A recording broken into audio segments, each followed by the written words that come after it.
Amados, aproveito esse momento para dizer que é uma alegria muito grande e nós vemos o poder da obra de Deus atuar na vida de homens e mulheres. Vemos o poder de Jesus Cristo a conquistar súditos para o seu grande reino. Vemos o amado Salvador a chamar homens e mulheres, colocando na sua igreja, ampliando a sua família em termos visíveis. Vemos a graça atuando na vida de homens e mulheres, a sofrer mudanças e transformações visíveis diante dos outros, diante do mundo. Nós vemos a obra eficaz que Deus realiza. Ele começou a realizá-la nas nossas vidas, com a certeza de que essa obra será completa, porque nós cremos num Deus que começa uma obra e que a leva necessariamente até o fim. E nós somos o fruto dessa obra de Cristo. Eu fico a imaginar lá no céu, embora o Senhor Jesus Cristo já saiba o número completo dos eleitos pelos quais ele morreu, alguns já viveram nesta terra, já as suas almas estão ali com ele. Muitos de nós ainda estamos aqui. E até o dia da sua volta, do seu regresso, outros ainda vão se juntar a esse grande exército que serve o maior general que já existiu ao longo da história da humanidade e ouvir o nosso louvor e a nossa adoração aqui. Mesmo ainda com corpos fracos, mesmo ainda com algumas vozes contaminadas pela doença, pela rouquidão, mas ele já pressente aquilo que será a reunião final de todos os remidos. Eu fico a imaginar, quando este grupo estiver lá, as mamães estiverem lá, os homens de Moçambique estiverem lá, os homens e as mulheres de todas as partes do mundo estiverem lá juntos e continuarem a cantar louvores ao Cordeiro de Deus.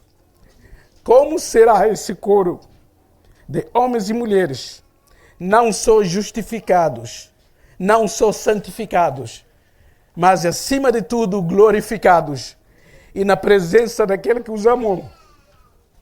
Eles nunca ouviram aqui. Alguns estiveram com Jesus no primeiro século. Nós cremos pela fé, nós amamos, mas todo verdadeiro crente anseia por aquele dia, quando estará diante do Salvador que deu a sua vida por ele.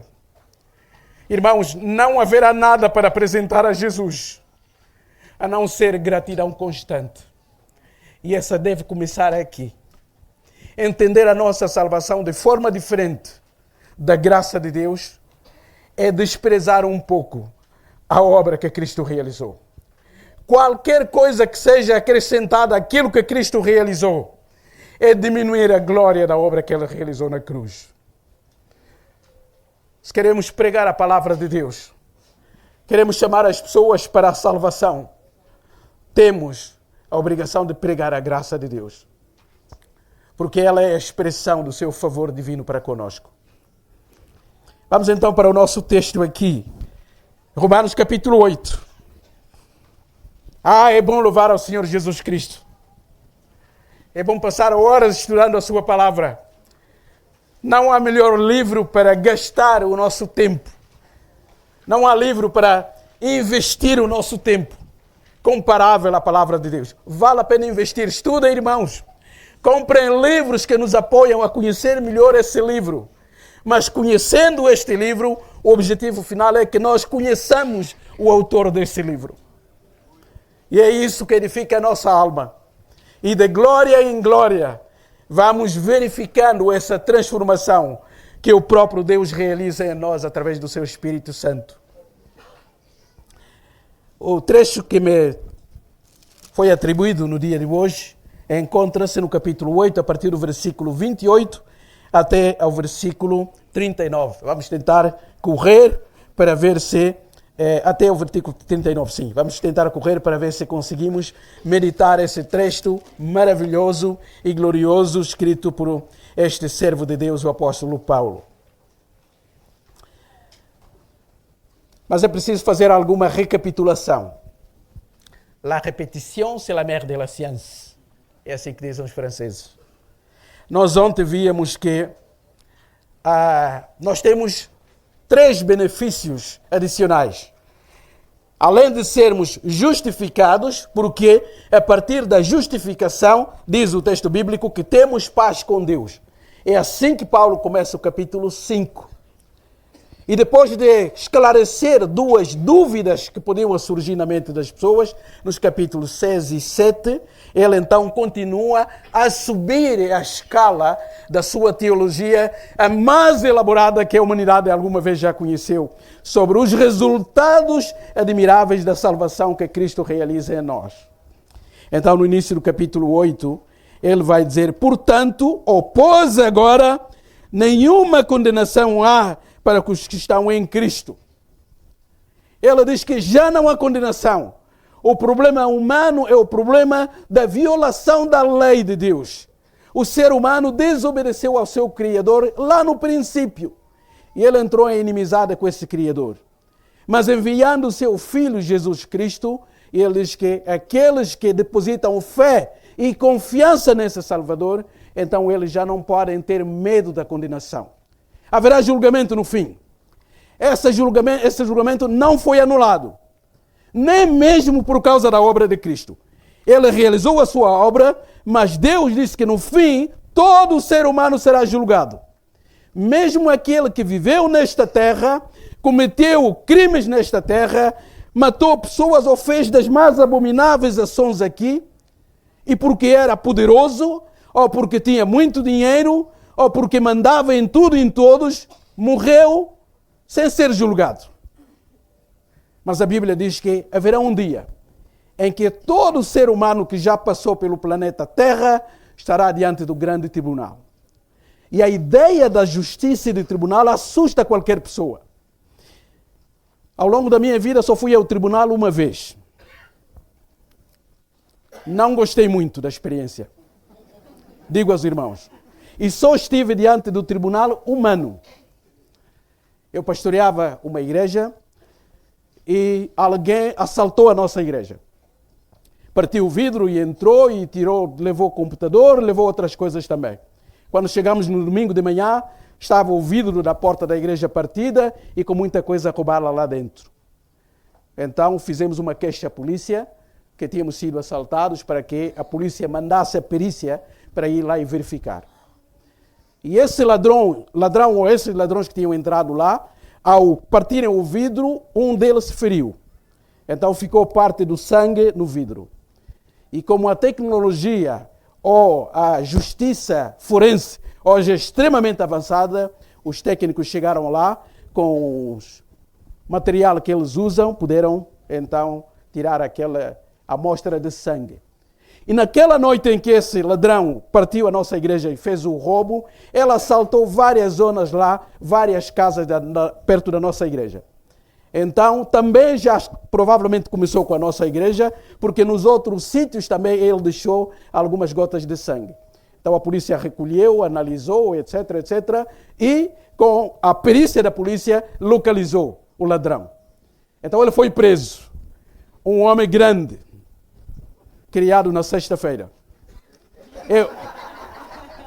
Eu brinco, digo que as pessoas grandes, como o nosso irmão Valoi, foram criados na sexta-feira, não é? Toda a massa que sobrou foi colocada neles. Sei que são gigantes. O rapaz era terrível, metia medo, devia ter uns 80, 90 quilos, uma coisa do gênero. Então mandaram a carta à nossa igreja dizendo, olha, nós já prendemos o ladrão, mas tem que vir aqui alguém para dar testemunho. Ai dos pastores, não é? Então a igreja disse, olha, tem que ir o pastor. Então eu, respondendo à convocação, fui até ao tribunal, no dia do julgamento. Entrei lá, vi aqueles juízes todos vestidos de preto, com um ar seríssimo. Eu entrei pela primeira vez na vida e disse, uau! O julgamento não é um sítio agradável. Sentei-me ali, esperei, julgaram outras pessoas e tá. Depois então apareceu o homem, algemado. E ele foi chegando onde eu estava sentado, passou por mim, e eu não sabia que era do meu caso. Então pediram ao senhor Samuel, pode ficar de pé. Fiquei de pé, fiquei ali, então disseram, olhe para esse senhor aqui. E eu olhei para ele, sim. Vocês podem imaginar, eu sou forte, sou alto e forte, não é? Agora ele era quase o triplo de mim. E o juiz perguntou-me, o senhor conhece esse homem? Eu nem esperei segundos. Não. Pode olhar mais uma vez. Tenha certeza que nunca ouviu? Nunca. Fique tranquilo. Olha mais uma vez. O senhor nunca se cruzou com este homem de lado nenhum. De lado nenhum, senhor meretriz. E foram as únicas coisas. Então o senhor pode sair. Foi um alívio para mim. Antes que ele ficasse zangado e caísse em cima de mim, eu fui embora. O julgamento é o lugar do julgamento, o tribunal é um lugar que amedronta qualquer pessoa. Mas a Bíblia diz que haverá um julgamento mundial, universal, em que toda a gente estará ali. No julgamento humano, nós podemos corromper o advogado. Infelizmente. Nós temos notícias de juízes que são corrompidos, pagos para fazer um julgamento injusto. E os criminosos podem escapar. Sobretudo aqueles que têm muita grande influência ou muito dinheiro. Podem subornar o juiz e ele, em vez de fazer uma leitura correta, abençoa ou favorece o criminoso, e o criminoso que cometeu o seu crime sai de peito aberto e até pode ameaçar aqueles a quem ele prejudicou, porque conseguiu comprar o juiz. Mas o tribunal do qual a Bíblia diz o juiz é definitivamente incorruptível. Ele é completamente reto. E não existe nenhuma autoridade acima desse juiz. É que na justiça humana, mesmo o juiz mais elevado, ou com categoria mais elevada no país, ele ainda se submete à lei do país. O juiz vai declarar a sua sentença guilty. Aquela pessoa que está acusada. Ou not guilty. Aquela é a sua palavra. Mas ele vai fazê-lo com base na lei. Não pode violar a Constituição do país e dizer as coisas à sua maneira. Mas o juiz do universo, o nosso Deus, não tem qualquer lei acima dele. Ele próprio é a própria lei. E isso assusta, não é? Mas o que Paulo está a dizer aqui é que não há condenação, já não há condenação para todos aqueles que têm fé no Senhor Jesus Cristo. Aquele que está em Cristo está escondido. Vai estar lá naquele dia, mas não para ouvir uma sentença de condenação. E sabem, a única razão que a Bíblia apresenta é porque alguém já pagou a sua penalidade. É o homem, o único ser humano inocente, por mérito, que existiu. E todos aqueles que creem em Jesus Cristo estão escondidos por detrás da sua justiça. Então, quando Deus olhar para mim, com o meu pecado, a minha história, a mancha de muitas coisas que eu fiz, que eu pensei, que eu analisei, as atitudes que eu tive, já não estarão lá, porque Ele estará a olhar para a perfeição do seu Filho. Por isso Paulo diz, o crente deve louvar com gratidão a salvação pela graça. É essa a mensagem do Evangelho da graça de Deus. Nós estamos escondidos em Cristo. A nossa pecaminosidade, a nossa podridão foi transferida para Ele. É essa a doutrina da imputação. É uma expressão forense, jurídica. Uma transformação. Eu já não tinha dinheiro na minha conta bancária. Mas fui acumulando a dívida, até qualquer dia disseram-me, o senhor deve 3.345 milhões de meticais. Eu digo, o quê? É isso. Eu não vou conseguir isso. Mesmo que eu trabalhe toda a vida, ou eu consiga ter outra vida, eu não vou conseguir pagar isso.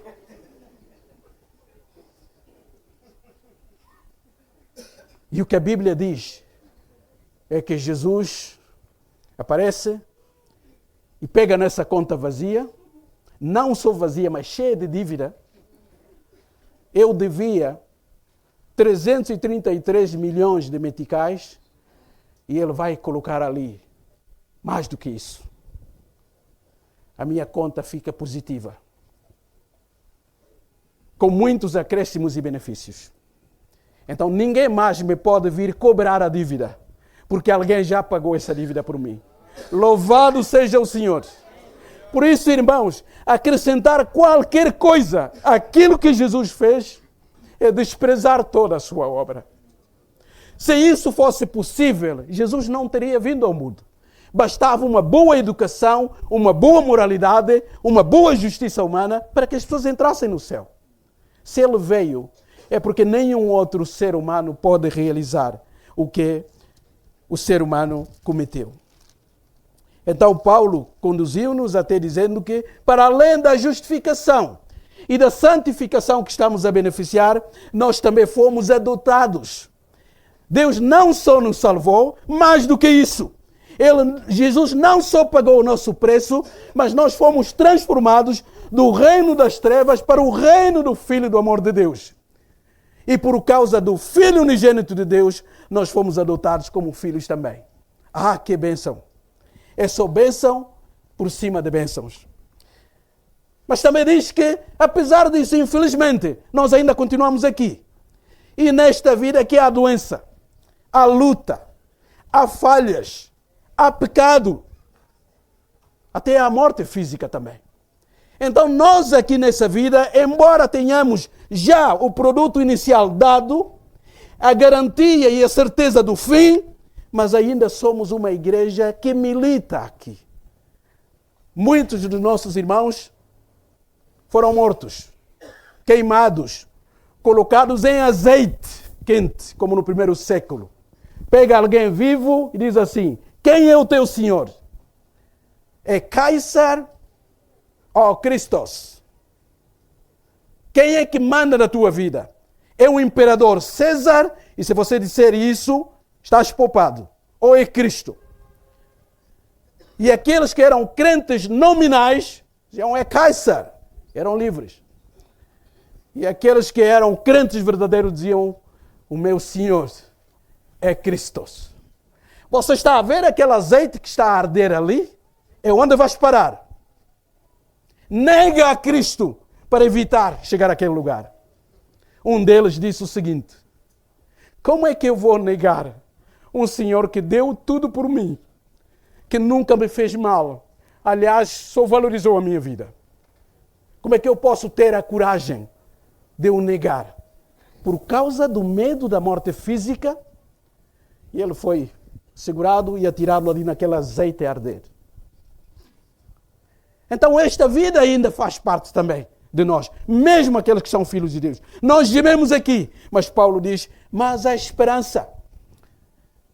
Para além da noção, há uma esperança em nós, há uma expectativa de que um dia nós iremos viver na plenitude tudo aquilo que Deus prometeu. Inclusive os nossos corpos fracos e mortais serão transformados. E a glória será maravilhosa. Não sei se os irmãos repararam muito bem nesse quadro. Prestaram atenção? Eu estava a ler no primeiro dia que eu cheguei e só vi isso aqui. Olhei logo o impacto daqui, olhei daqui, parecia um vazio aqui, não é? Mas vocês vão ver que por cima ali tem qualquer coisa, não é? Brilhante. Feito em ouro.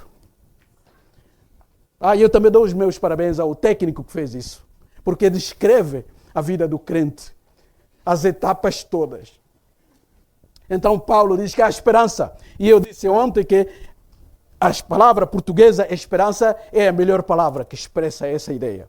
Desculpem-me os ingleses, os franceses, os alemães, porque português pega nessas duas termos. Esperança é esperar com confiança. Espera, confiança. não é hope ou wait. Não há raiz comum. Não há attendre, espoir. Não tem nada a ver. Mas esperar com confiança. Os lusitanos juntaram e deu a nossa palavra esperança. Portanto, ter esperança é aguardar no presente, é esperar, mas algo que vai acontecer no futuro. É isso que Paulo diz aqui. Como é que alguém espera o que já tem? Nós só esperamos o que ainda não chegou, não é? É como esperar o marido. Como fomos informados aqui. Eu aguardo pelo meu marido. E o marido chega, saúda, bom dia, já estou aqui, minha querida. Diz assim, mas eu estou a aguardar o meu marido. Não faz sentido. Nós só aguardamos aquilo que ainda não aconteceu. E essa também faz parte dessa experiência do crente. Mas para além da adoção e da esperança, Paulo diz também que nesse processo de salvação nós temos ajuda. É que o Deus Pai atua, o Deus Filho atua, mas o Deus Espírito Santo atua também. Então nós temos ajuda. Enquanto vamos vivendo aqui, com as nossas limitações e fraquezas, o corpo do pecado ainda vai se tornando cada vez mais fraco, a caminho da morte, da sepultura, do túmulo. A Bíblia diz que para o crente, ele tem um auxílio sobrenatural. O próprio Espírito Santo também vem a nosso socorro. Por isso é que ele é o Paráclitos, aquele que está ao nosso lado, o nosso advogado, o outro que Jesus mandou. E ele até nas nossas orações, uma experiência pessoal e individual do crente. Mas a Bíblia diz que até nas nossas orações, o próprio Espírito Santo nos assiste, nos ajuda.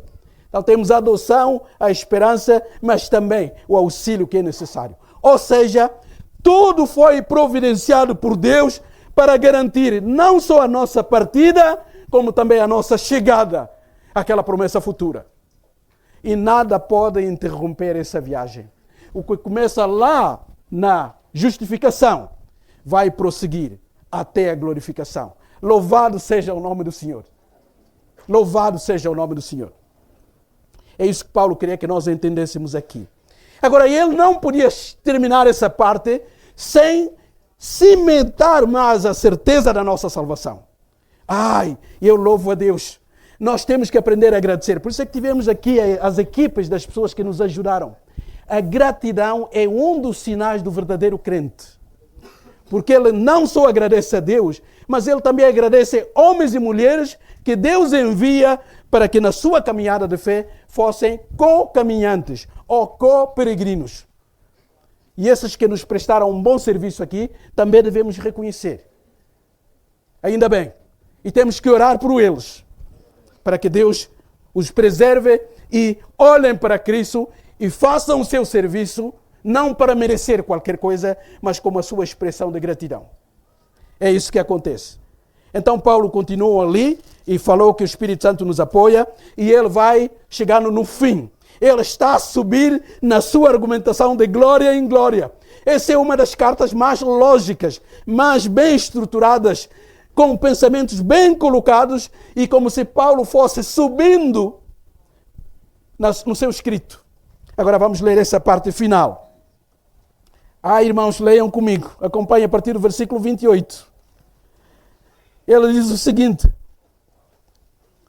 sabemos que todas as coisas cooperam para o bem daqueles que amam a Deus, daqueles que são chamados segundo o seu propósito. Porquanto aos que de antemão conheceu, também os predestinou para serem conformes à imagem do seu Filho, a fim de que ele seja o primogênito dentre muitos irmãos. E aos que predestinou, a estes também chamou. E aos que chamou, a esses também justificou. E aos que justificou, a esses também glorificou. Que diremos, pois, à vista destas coisas? Se Deus é por nós, quem será contra nós? Aquele que não poupou a seu próprio Filho, antes por nós todos o entregou, porventura não nos dará graciosamente com ele todas as coisas? Quem intentará acusação contra os eleitos de Deus? É Deus quem os justifica. Quem os condenará? É Cristo, é Jesus Cristo, ou Cristo Jesus, quem morreu, ou antes quem ressuscitou, o qual está sentado à direita de Deus e também intercede por nós. Eu queria parar ainda aqui. Paulo já tinha dito que o Espírito Santo nos assiste nas nossas orações, não é? Mas também o Filho não deixou de trabalhar. Ele já realizou a obra de salvação, mas está sentado à mão direita de Deus. E lá no céu, ele ainda faz intercessão pelos seus eleitos que sofrem aqui, por causa do seu nome. Ah, que salvação completa! Continua Paulo. Quem nos separará do amor de Cristo? Quem nos separará do amor de Cristo? Será a tribulação, ou a angústia, ou perseguição, ou fome, ou nudez, ou perigo, ou espada? Como está escrito: por amor de ti, somos entregues à morte o dia todo. Somos ou fomos considerados como ovelhas para o matadouro. Em todas estas coisas, porém, somos mais que vencedores por meio daquele que nos amou. Porque eu estou bem certo de que nem a morte, nem a vida, nem os anjos, nem os principados, nem as coisas do presente, nem os do porvir, nem os poderes, nem a altura, nem a profundidade, nem qualquer outra criatura nos pode separar do amor de Deus que está em Cristo Jesus, nosso Senhor. Reparem que ele não diz: nada nos pode separar do nosso amor para com Deus. Ele não diz isso. Ele diz: nada nos pode separar do amor de Deus para conosco através do Senhor Jesus Cristo. Por quê? Porque esse amor é um amor fiel, que começa uma obra e que a leva até o fim. Então, Paulo queria terminar essa sessão mostrando 3 razões, ou dando-nos 3 razões pelas quais, ou porque nós devemos ter a certeza da obra final de Deus. 3 razões. Porque ele está a falar daquele homem, daquele ser do nosso Deus, que tem toda a autoridade, todo o poder e toda a capacidade para realizar o que planeia e o que promete também. Nós temos os nossos heróis aqui no mundo, mas os heróis humanos são temporais. Eles podem reinar, podem brilhar, mas o seu tempo de reino é curto. Antes de continuar, eu não sei se vou dizer tudo, mas se os irmãos não reterem mais nada daquilo que disser aqui, guardem essas 3 palavras: Deus, graça, Jesus. Deus, graça, Jesus. Porque é isso que Paulo queria mostrar aqui. Com base nisso, então, a nossa salvação, a nossa redenção final e completa já está garantida. Os heróis humanos falham, podem reinar, mas falham. Há quase 80 anos, ou pouco mais ou menos disso, no século passado, nasceu uma criança aqui em Moçambique. Uma criança numa família humilde, cresceu aqui e mais tarde, ainda na sua juventude, quase adolescente, jovem, foi levado para Portugal. E este homem, este jovem, era brilhante. Um dos jovens mais conhecidos de Moçambique. Mesmo aqueles que não conhecem Moçambique, pelo menos através daquele homem, eles chegaram a saber onde é que ficava Moçambique e o que é que significava Moçambique. Chamava-se Eusébio da Silva. E ele saiu de Moçambique e foi para Portugal. E ele jogava futebol como muito poucos. Aquele homem era um gênio de futebol. Dizem hoje que o Ronaldo é melhor, ou outros são melhores. Não, para mim não. Como bom benfiquista, o melhor jogador que já existiu chama-se Eusébio da Silva. Aquele homem, quando entrava num jogo, ele fazia tremer os adversários. E na altura, como nem sempre havia ficha de jogo, às vezes o Benfica, para exibir o seu jogador mais famoso, quando as equipas saíam para o campo, às vezes os colegas do Eusébio saíam primeiro e ele ficava atrás. Então o adversário do outro lado via os jogadores do Benfica entrarem, um por um. E de repente o Eusébio não está lá. E o adversário,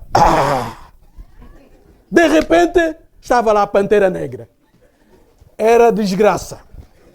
O adversário sabia, acabou. Esse jogo já foi ganho por eles e perdido por nós. brilhante com a bola nos pés. Estragava os adversários como ninguém podia imaginar.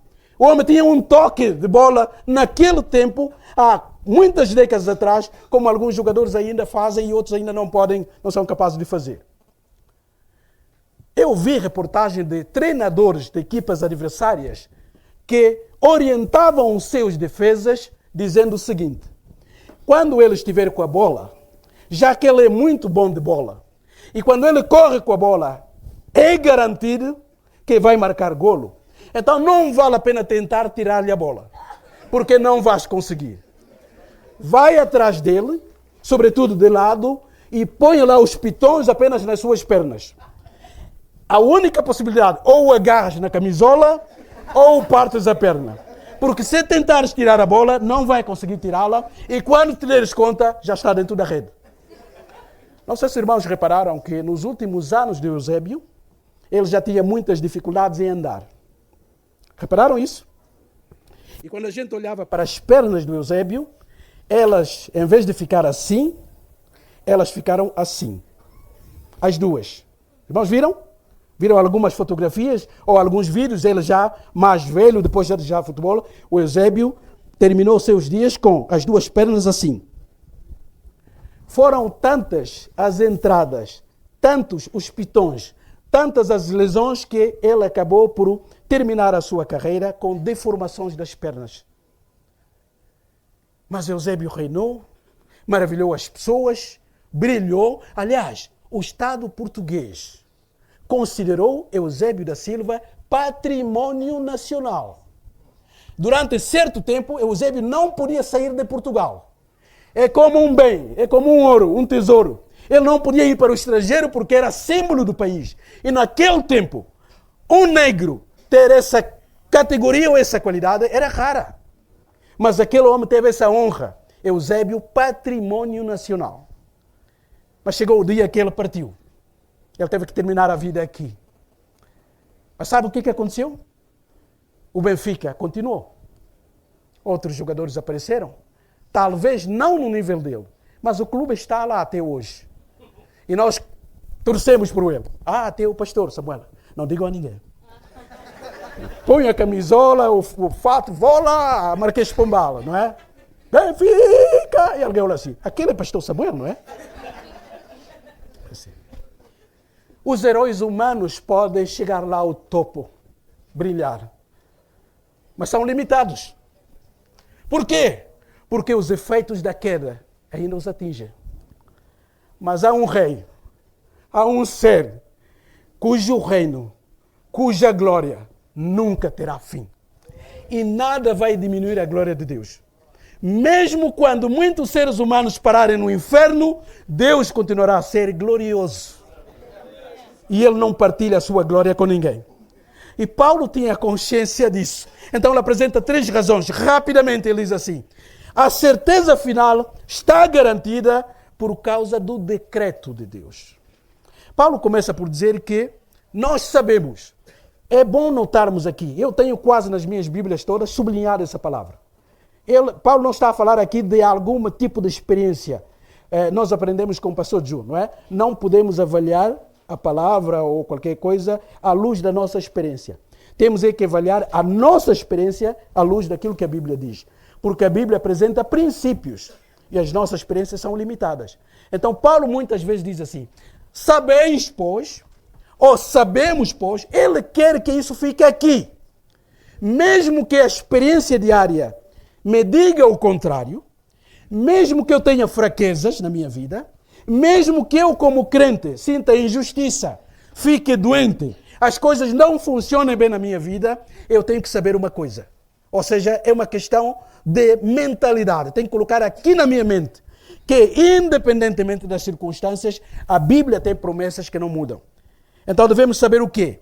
Paulo diz que todas as coisas cooperam para o bem daqueles que amam a Deus. Ou seja, não é que cada coisa é boa em si mesma. Mas a ideia de Paulo aqui é que todas as coisas somadas vão apontar para a glória de Deus. Tudo aquilo que Deus permite na nossa vida, mesmo aquilo que nos parece negativo, no plano de Deus vai redundar sempre em bênção para nós e em glória para Ele. Então Paulo está a dizer aos romanos, não se esqueçam disso. Aconteça o que acontecer. Porquanto, ele diz, aliás, aqueles que amam, aqueles que são chamados pelo propósito de Deus. Porquanto aos que de antemão conheceu, também os predestinou para serem conformes à imagem do seu Filho, a fim de que ele seja o primogênito dentre outros irmãos que somos nós. E aos que predestinou, a esses também chamou. E aos que chamou, a esses também justificou. E aos que justificou, a esses também glorificou. Os irmãos rotaram aqui. Nós temos enfatizado aqui a salvação a partir da justificação até a glorificação. Por isso, a Bíblia não fala só da nossa salvação a partir da justificação, ou da regeneração, ou da conversão. Não. Essa é a parte histórica. É quando a salvação de Deus se torna efetiva nas nossas vidas. Mas as coisas não começam na justificação. É isso que Paulo vai dizer aqui. Primeiro, ele diz que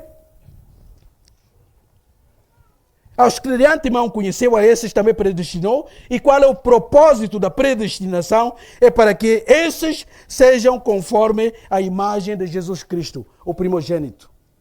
Depois de fazer essa afirmação, ele então vai estabelecer uma corrente inquebrantável.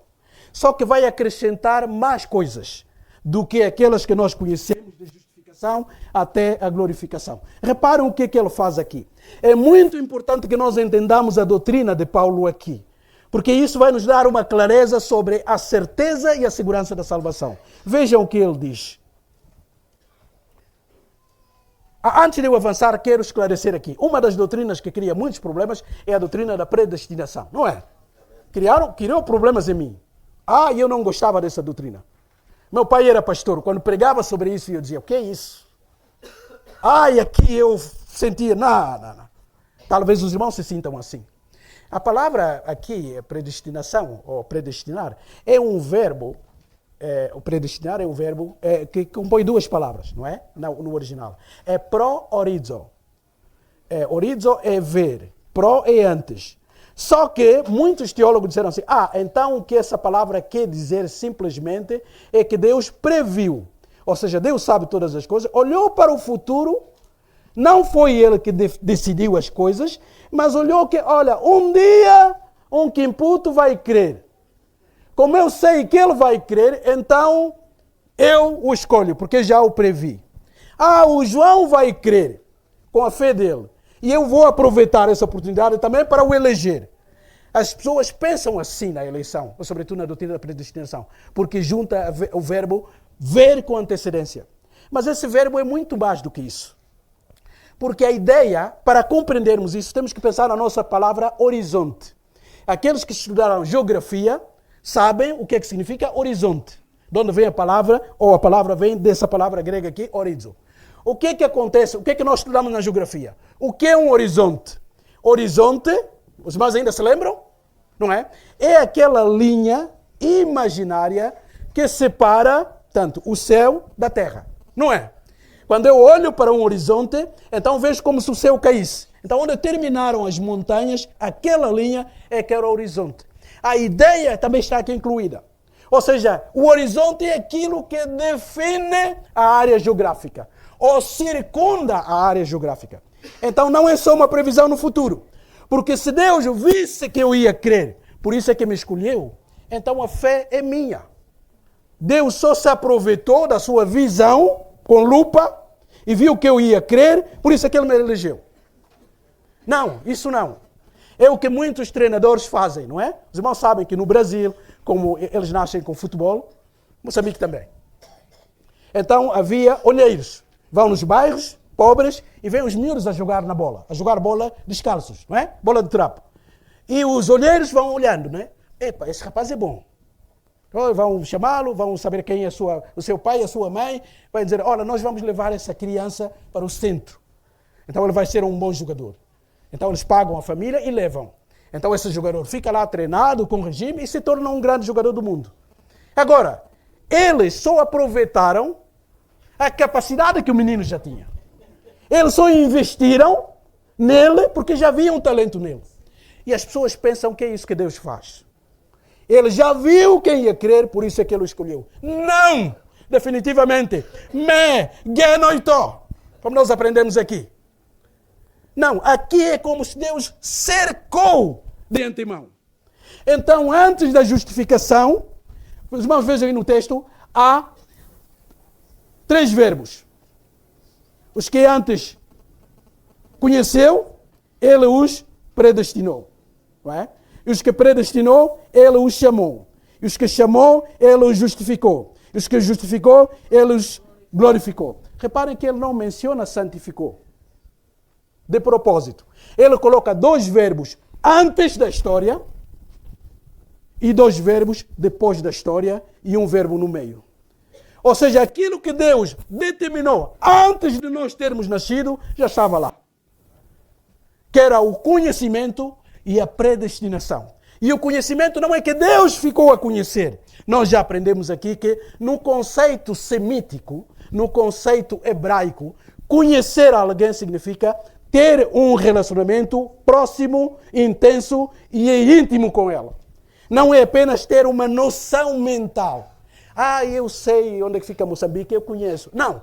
Conhecer na Bíblia significa relacionar-se intimamente com alguém. Esse é o conceito, portanto, oriental ou semítico. Por isso é que a Bíblia diz, não é? E Adão conheceu Eva. E tiveram um filho. A gente diz, como é que ele o conheceu? Então não era sua esposa? Ele conheceu naquele dia que teve filho? Não. A ideia é que Adão se uniu intimamente. E José não conheceu Maria até que Jesus nasceu. Como assim? Ele não sabia quem era Maria? Não conhecia? Não era sua noiva? Não. A ideia é que José não coabitou intimamente com Maria antes que Jesus nascesse. Então, quando diz ele conheceu antes, não é que Deus ficou a saber de alguma coisa. Não. Ele já amou intimamente. Os irmãos reparem que antes mesmo dos seres humanos nascerem. Então, a nossa salvação, no lado histórico, começa ali. Mas no lado de Deus, não. Irmãos, isso é importante. Por isso é que quando nós pensamos em perder a salvação, porque eu decidi um dia por Jesus Cristo, e como eu decidi, posso desdecidir, não sei se esse verbo existe em português, isso é não compreender que as coisas não começaram aqui. Na minha vida começaram aí. Mas na mente de Deus, Ele já tinha planeado a salvação. Por isso é que a Bíblia diz até que o Cordeiro de Deus já foi imolado antes da fundação do mundo. Diz assim, não. Ele foi morto no século I. Mas para Deus, que não tem passado, presente e futuro, tudo aquilo que nos acontece hoje já foi planeado por Deus. Por isso é que a salvação é uma corrente inquebrantável. Se tu começares na justificação, na santificação e não chegares na glorificação, é porque não estás a pregar a salvação bíblica. E se tu começares só na justificação e não pensar ou não crer naquilo que Deus planeou antes do irmão e de mim nascermos, é porque não estás a compreender na completude a salvação de Deus. Por isso é que Paulo, antes de terminar e entrar no caso dos judeus, no capítulo 9, ele diz assim, porque os que antes predestinou, a esses também chamou. E os que chamou, a esses também glorificou, justificou. E aos que justificou, ele salta para o fim. A esses também glorificou. E os irmãos vejam aqui, os verbos estão todos no passado, não é? Eles, aos que predestinou, aos que conheceu, a esse também predestinou. Tudo passado.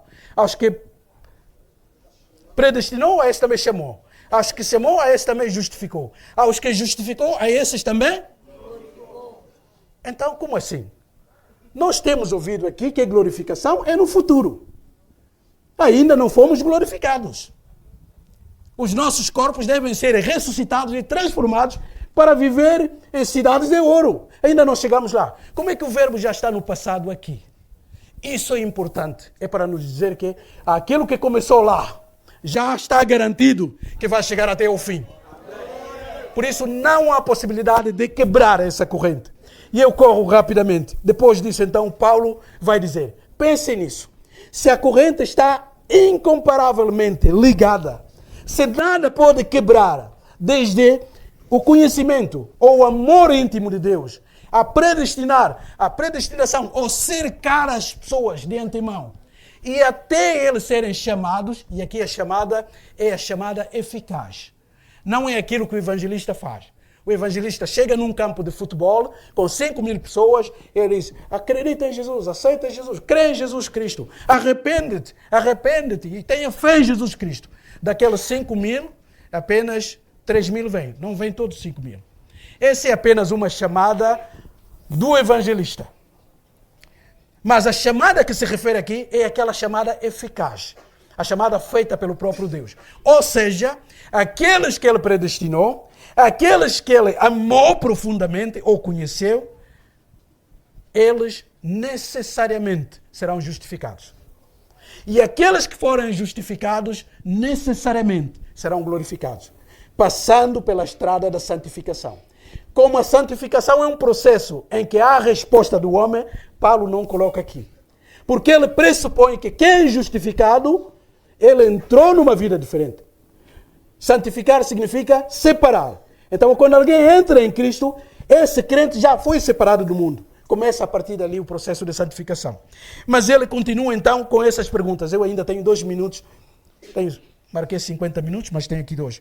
Então, Paulo diz assim: que diremos, pois, à vista dessas coisas? Irmãos, eu acabei de traçar a linha completa. O plano de salvação, ou a ordem de salvação completa. E diante dessas verdades, ele diz, que diremos nós? Pensem nisso. Então ele faz perguntas retóricas. Uma pergunta retórica é aquela pergunta que se faz a alguém, mas que já pressupõe uma resposta. Então Paulo diz assim, que diremos, pois, depois dessas coisas? Se Deus é por nós, quem será contra nós? Aquele que não poupou o seu próprio filho, antes o entregou por nós, porventura não nos dará com ele graciosamente todas as coisas? Paulo está a dizer o seguinte, se Deus chegou ao ponto de sacrificar o seu próprio filho, ele não o tirou da cruz, mesmo quando ele gritou, Eli, Eli, lama sabachthani. Deus meu, por que me desamparaste?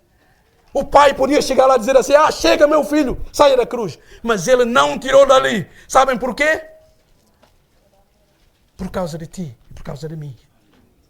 E Paulo está a dizer, se isso é verdade, então, será que Deus não vai dar às coisas o acréscimo, aquilo que ele já ofereceu, que é o seu próprio filho, rapidamente? Ele faz essas perguntas. Quem tentará acusação contra os eleitos de Deus?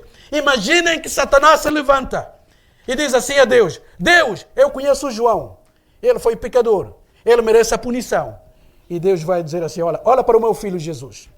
Consegues apresentar alguma acusação nele? Não. Então ele creu no meu filho, o meu filho é justo e perfeito, portanto eu olho para ele e o declaro not guilty.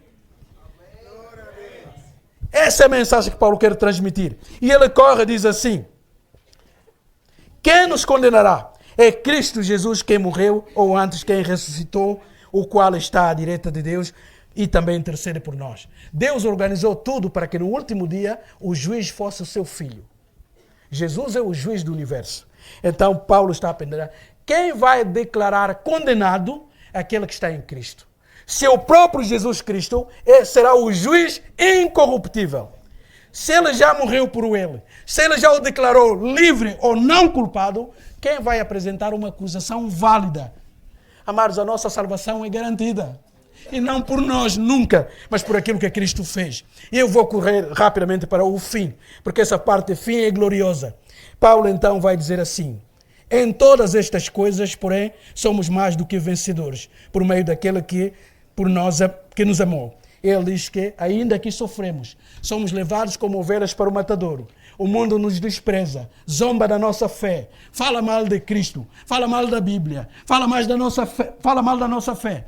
E nós somos levados todos os dias como um animal que está a ir para a morte. Mas, diz ele, em todas essas coisas, somos mais que vencedores.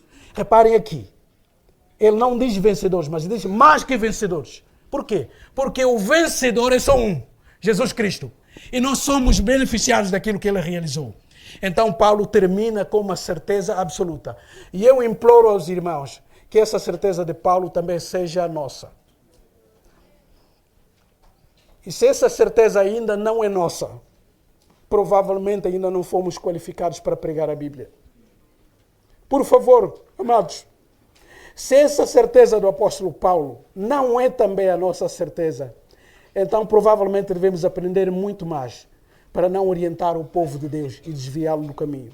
Porque ele termina dizendo o seguinte: porque eu estou certo, essa palavra é forte, eu estou completamente certo, não tenho a mínima dúvida ou sombra de dúvida de que nem a morte, nem a vida, nem os anjos, nem os principados, nem as coisas do presente, nem as do futuro, nem os poderes, nem a altura, nem a profundidade, nem qualquer outra criatura nos pode separar do amor de Deus que está em Cristo Jesus, nosso Senhor.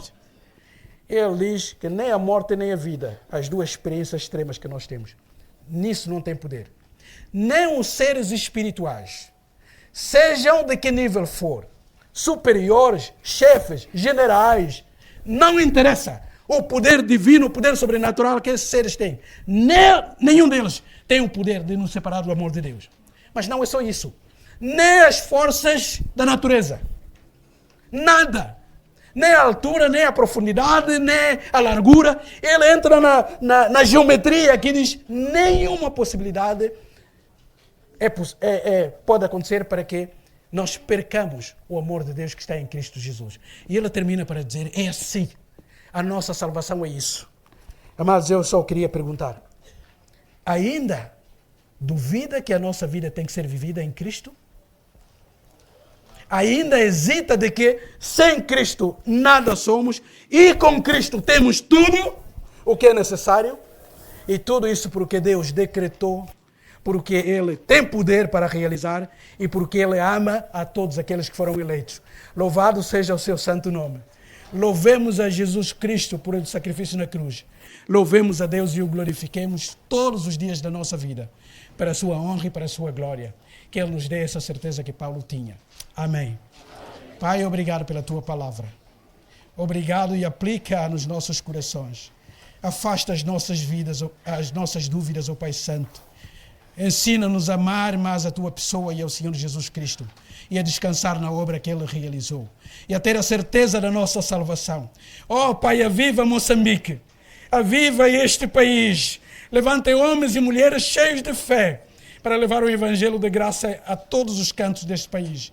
Obrigado por aqueles que já salvaste, obrigado por aqueles que ainda serão salvos, obrigado pelos pastores, ministros que tu tens levantado para orientar a tua igreja.